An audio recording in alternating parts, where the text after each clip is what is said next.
So I was reading the book Deep Secrets about connections between boys by Dr. Niobe Way. I think she's at NYU, Yeah. and it's really incredible how these boys speak about their friendships with each other, but how it changes as they get older, because some are clearly resisting these masculine norms, but I guess it depends on the community you have around you, like how many of your friends are also trying to resist these norms, or your parents. Let's say you come from a very conservative religious household that believes that Adam and Eve and all of these and all of these things. Like, are these the things that you're finding as well? Like, just this concept of masculinity is like a 1,000 pound weight on the psyche of men.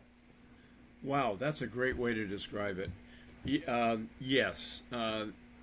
Basically, I think even today, 2023, most boys, and I'm talking young boys, elementary, preschool, are made to feel that conforming to these masculine norms is obligatory. They are told that the worst thing that they can do is walk, talk, act, or throw like a girl. Right.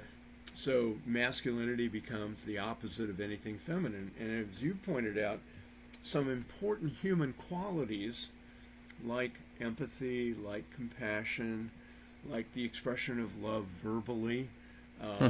as opposed to physically, uh, uh, and so on, are defined as feminine. Right. And the the obligation for many boys is enforced violently. That is, boys get beaten up for displaying feminine qualities. Yeah. And that was the case when I was a boy back in the 40s, and it's still the case now in 2023. I have literature that shows that, not my own studies, but other people's studies. Right. So it's still going on, and you think about what does that do, to a child. Um, what it does is it creates a deep reservoir of shame that is easily stimulated, as in that simple study that I mentioned, where they had to, do something feminine, put in ribbons and braid hair, Right. that causes them that they have to demonstrate very powerfully that they're masculine, like punching that punching bag, right? Right.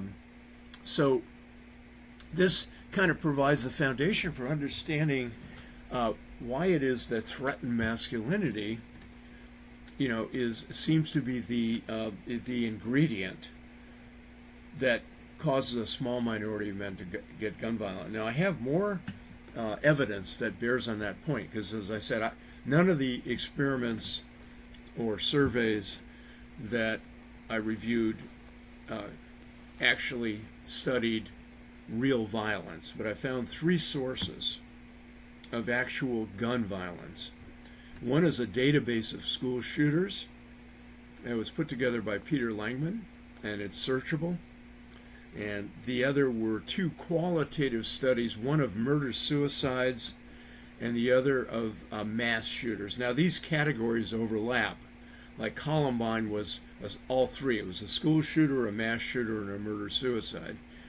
But what I found in the school shooter database and the two qualitative studies was exactly the same thing. That and these are examinations of actual perpetrators, like Adam Lanza from Sandy Hook, the Right. Sandy Hook Elementary.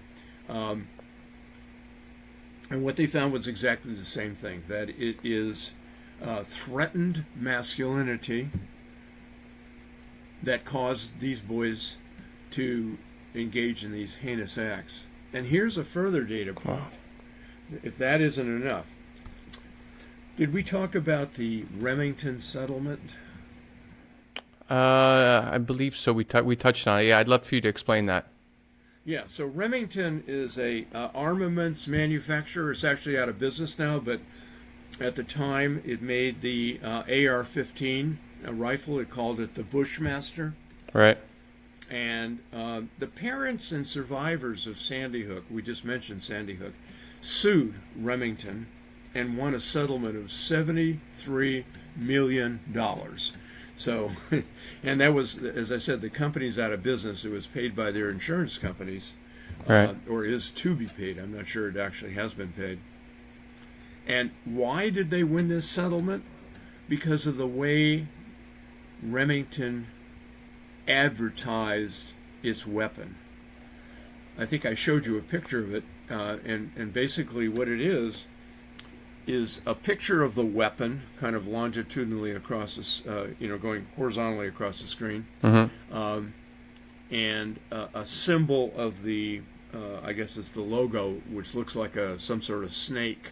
Yeah. And then the caption, which is the most important part, says your man card reissued. Right. That makes me super angry because even the idea in that ad is that for people who already feel like they're not enough of a man, of whatever that means, then they're going to read that ad and think that this is the only way for me to be a man. I'm going to have to get this gun and shoot something. And I think it seems like this aggression has to come from this area where they feel like there's so much weight on them in the world to prove themselves as a man. Maybe they are just gay, or maybe they're just sensitive, or maybe they're just a human being. And so they feel like they can't live up to this idea of manhood.